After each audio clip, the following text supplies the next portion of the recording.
مسکینانو سره مدد، کونډو سره مدد، غریبانو بېوزلو سره مدد، دې باندې الله خوشحالي.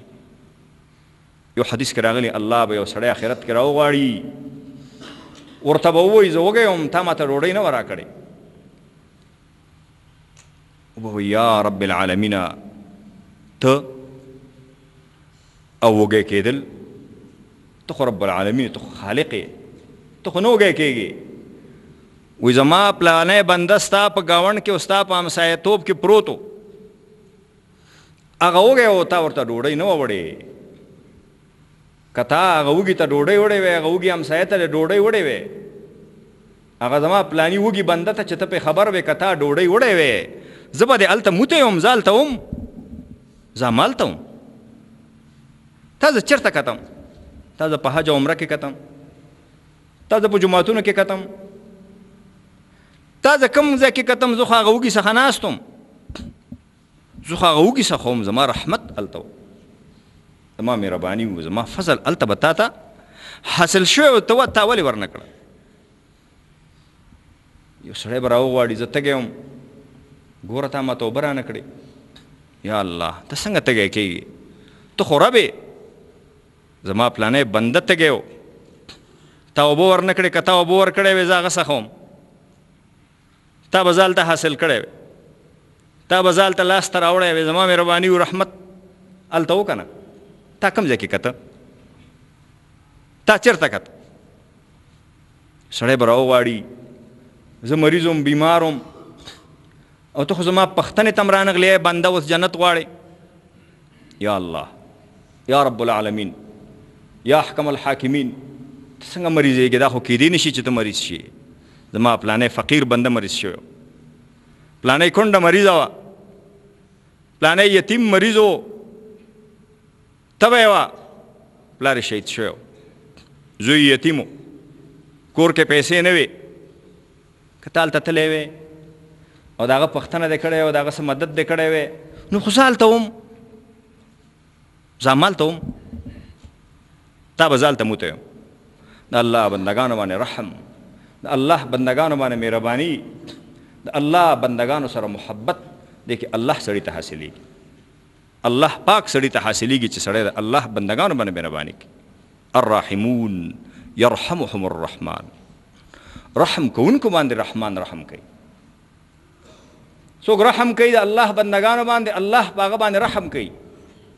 زکات، صدقات، انفاق د الله پاک په لار کې، دې باندې الله پاک خوشحالیږي. مثل الذین ينفقون اموالهم في سبيل الله كمثل حبة أنبتت 7 سنابل في كل سنبلة 100 حبة والله يضاعف لمن يشاء والله واسع عليم. هغه خلق چې خپل مالونه د الله په لار کې مصرف کوي، الله د رضا دپاره خپل مالونه مصرف کوي، د هغې مثال داسې دی لکه د غنم یوه دانه او د جوار یوه دانه چې وکرل شي او هغه یوه دانه وږي شنه شي، وږي شنه کي او وږي کې 100 دانې.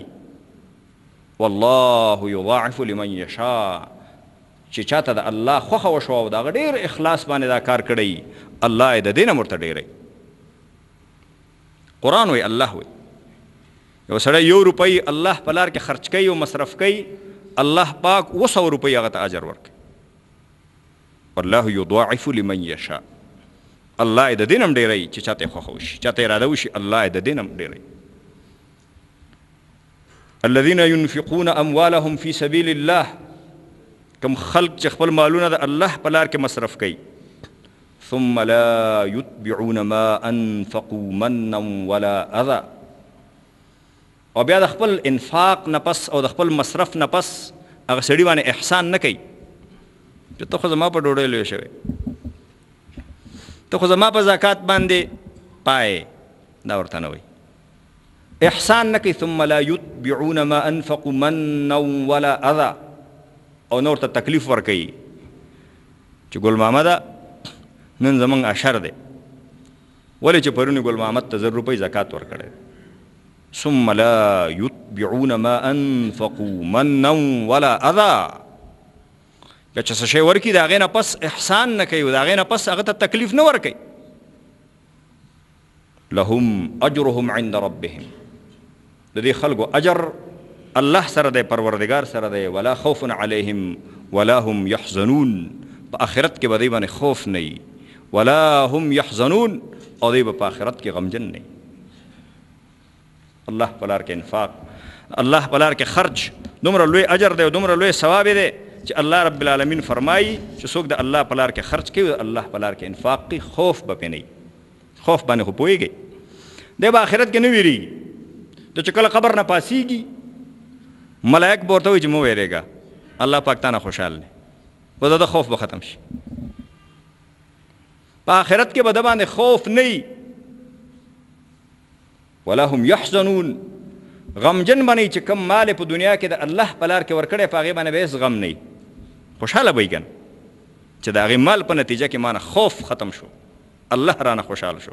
خو چې دا کار یې د الله د رضا دپاره کړی، زړه کې الله ناست دی، دا کار یې د الله د رضا دپاره کړی، احسان نه کوي، ښېګڼه نه کوي، ښېګڼه کوي احسان نه کوي، زبادي نه، او بیا هغه سړي ته تکلیف نه ورکوي، ځکه د ده مقصد الله حاصلول دی او د الله رضا حاصلول دی.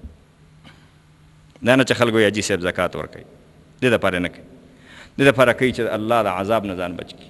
اتقوا النار ولو بشق تمره، الله د عذاب نه ځان وساتئ اگر که په نیمه خرمایي، نور هېڅ وس دی نه، نیمه خرما ورکه، د الله د عذاب نه او د الله د قهر نه ځان وساته. یعنې صدقه باندې او زکات باندې د الله د قهر نه سړی ساتل کېږي.